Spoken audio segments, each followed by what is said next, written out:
You'll never become a millionaire unless you understand this concept. Right, this is where you are right now, and this is where you want to be. Now, you see this space in the middle? I call this the performance gap. The difference between someone who becomes a millionaire and someone who's just getting by lies in their obsession with closing this gap. Most people's paths look something like this, up and down all over the place, and they never reach their end goal. A person who becomes a millionaire in their 50s will have a path a bit more like this, eventually getting to their goal. Now, my path was a little bit different. Now, I managed to go from point A to point B pretty quickly. To be honest, I think the only reason I managed to bridge this gap was because I didn't have any other options. I wasn't particularly talented or smart. I didn't have any qualifications to lean on, and after getting bullied by my first boss, I quit the usual 9-to-5 grind. So I made a promise to myself to become wealthy as fast as possible. I did everything in my power to bridge the performance gap, and I became a millionaire in my 20s. If you only remember one thing from this video, then let it be this. The amount of money you make is always directly proportional to the amount of perceived value you give. To put it simply, the bigger the problems you're able to solve, the more money you'll make and the faster you'll bridge the performance gap. So the first thing I want you to do is draw out a Venn diagram like this. In this section, I want you to write down the things you like to do. So if I was doing this, I'll put down racing cars, flying planes, traveling, and playing golf. I'm sure you have a lot of others you can add, so just go crazy with it. In this next one, write down the things you're good at. Off the top of my head, I'd say having conversations, building and designing models, leading teams, and carpentry. And finally, write down the things that people will pay you a lot for. Let's put down consulting, building structures, and designing complex mechanics. The trap that most people fall into is only considering one of these factors when they're deciding what they want to do with their life. I mean, imagine choosing a job just because you love it, but you're stuck making minimum wage, and before you know it, you're hating what you once loved. Talk about a passion killer. Or picture this, you're good at something, so you make it your job, but you're working your fingers to the bone and still not making enough money. You're stuck in your comfort zone, not really going anywhere. And then there's this scenario where you pick a job just because it pays well, which sounds good, right? Well, not if you're miserable every single day. That's why the only solution to becoming rich and happy is to find something that's in all sections. I call this the value zone. I managed to find this early on by combining my passion for model helicopters with my skill for building models and advice people would pay for. This led me to opening multiple model shops and designing my own brand of models that I sold across the globe. The problem with the way most people look at business is they want to find the side hustle or the method first and then try to fit themselves around it, rather than nailing down their value zone and then finding the correct side hustle to start for them. So now you know how to find your value zone, it's time to pick the right vehicle to drive you in a straight line to your destination.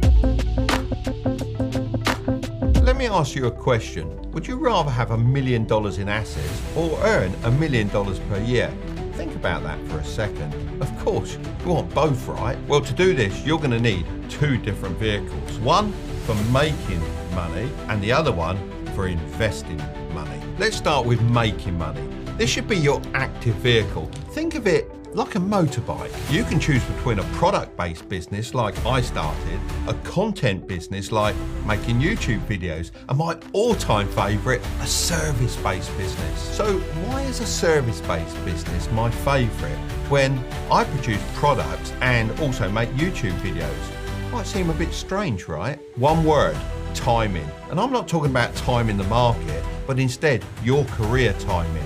Your initial side hustle should have the potential to rake in about 100k a year. But remember, the venture that catapults you to 1 million or even 10 million a year is not going to be the same.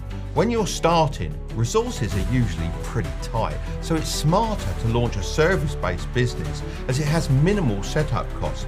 Even better if you could do it from a laptop in your spare time. So take a look at your diagram again and brainstorm a service you can offer within your value zone. Now for investing money. This should be your passive vehicle. Think of it like the sidecar on your motorbike. You know, like the one in Harry Potter. Loads of people treat investing like it's just another side hustle, chasing it with that same get-rich-quick mindset. But here's the real deal. investing isn't about overnight riches. It's a tool to grow your wealth. And if you do it right, you can just set it and forget it. After you've made your free account, all you have to do is select pies. These pies represent different slices of stock. For instance, if you have a pie with 25% Tesla, 25% Meta, and say 50% Google, and you invest $100, it will be divided amongst those stocks. This means $25 would go into both Tesla and Meta, and $50 would go into Google. You can choose to make these investments at a frequency that suits you, daily, weekly, or monthly. Let's set one up together so you can follow this video step by step. You have the option to use pre-made pies, and there's lots of options in here, such as this one that focuses on companies that pay dividends, and this one here that invest in AI companies. Although this looks simple, please always do your own research into stocks you want to invest in, rather than just trust in the pie creators. This pre-made option is great to give you some ideas, but I encourage you to make your own. So let's go back to select Build a Custom Pie. Now, you can select whatever stocks you want to include in your pie. So if you're just a beginner, then simply click the S&P 500 Index Fund. This allows you to invest in around 500 of the largest public companies in the USA with just one click. This value projection is really awesome as well, as it shows you just how much you could make based on historical averages. I mean, say we invested £5 a day for 25 years. This says that you will have only invested £45,000 and your portfolio could be worth 1.04 million, and if we expand that to 40 years, God, you could have a portfolio worth 17.34 million. But hang on, Mark, isn't investing risky? Of course, stocks can go up and down, and even the S&P 500 has seen good and bad days. However, no one has ever lost any money if they've held for more than 20 years. Even when the market dips, all past dips since 1950 have been made up for by market rises. In simple words, the S&P 500 shows that playing the long game and sticking with your investments can be really worth it. It's personally made me millions without me having to do any work. That's why I'm such a big fan. Since I'm planning to talk about the Trading 212 app anyway, I reached out to them to see if they'd be interested in sponsoring this portion of the video. They agreed and are offering a free stock worth up to £100 to anyone that uses the code Tilbury when they create an account. Plus you get more free stocks by inviting your friends. Both of you will get a free share as long as they fund their account. Right, now you've nailed down your value zone, got your active money generating vehicle, and set up your passive investment app, it's time to think about the next section. One of the biggest lies gurus tell you is that you need 7 different income streams to become successful and reach your end goal. This causes people to get so caught up juggling multiple income sources and their social lives that they end up slowing down and losing their focus completely. You have 3 main limited resources: money, time, and energy. If you want to do this with me, grab a piece of paper and 3 different coloured pens. Firstly, make a list of everything you do in your life. This should include everything. Now draw a graph like this and divide it into segments corresponding to the number of items on your list. For my example, that would be 6 segments, but for you, it could be more or less. First, use a colour to shade in the proportion of money you spend on each segment every month. Then use a different colour to shade in the amount of time you spend on each activity monthly. Lastly, use yet another colour to show the amount of energy each task requires. You should have something that looks a bit like this. Here's the key: your resources will always be limited. While it might be possible to increase the amount of money you have, increasing your energy and especially your time just isn't possible. When I do this activity with people, it's amazing how much they spread their resources to all different areas of their life. Now, I do get work-life balance, but when you're trying to build your wealth at a quick pace, you really can't spread yourself too thinly. When I was building my first business, I put my head down and I worked like crazy. When I snapped out of it, I'd lost a large chunk of my social life, I was out of shape, and I hadn't spent very much time with my family. Now, was that healthy? Probably not. But did it make me successful? Very. I devoted all of my resources towards a single business for an extended period. Once I achieved my dream of becoming a millionaire, I began to restore balance to my life. However, in the early days, when I lacked money and a team, any distraction could have derailed my efforts. Focus is underrated nowadays. I see so many motivated youngsters jumping from side hustle to side hustle, falling for something that's known as shiny object syndrome. If I constantly switched business model every time something got a little bit difficult, then I'd have kept going back to square one and never made any real progression. So have a look at your graph of truth and ask yourself, could you give up any of the things that you're spending time on and allocate your resources elsewhere? Looking at this example, I'll get rid of TikTok, Xbox and dating straight away. Now look how much more time, money and energy I can allocate to side hustles. This will dramatically reduce the time it takes for you to achieve your dreams. There's a great quote by Jim Rohn that goes like this: if you really want to do something, you'll find a way. If you don't, you'll find an excuse. So if you want to close the performance gap, then you need to understand the difference between obstacles and excuses. This is you and these are your dreams. Between you and your dreams are obstacles, and these are what you need to overcome to make your dreams into reality. Looking back on my younger years, boy, did I have it rough.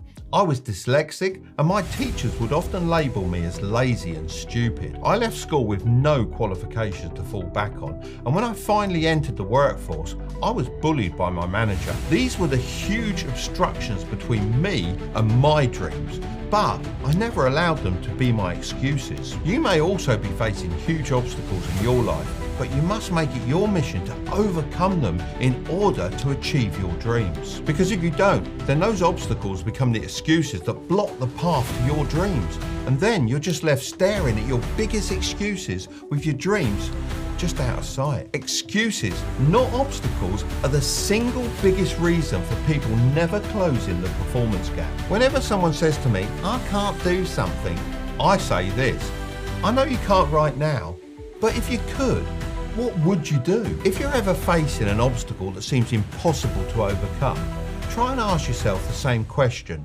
Come up with lots of different solutions and write them all down. The next step is to try those solutions. You might find that many of them don't work, but persist and you will eventually succeed.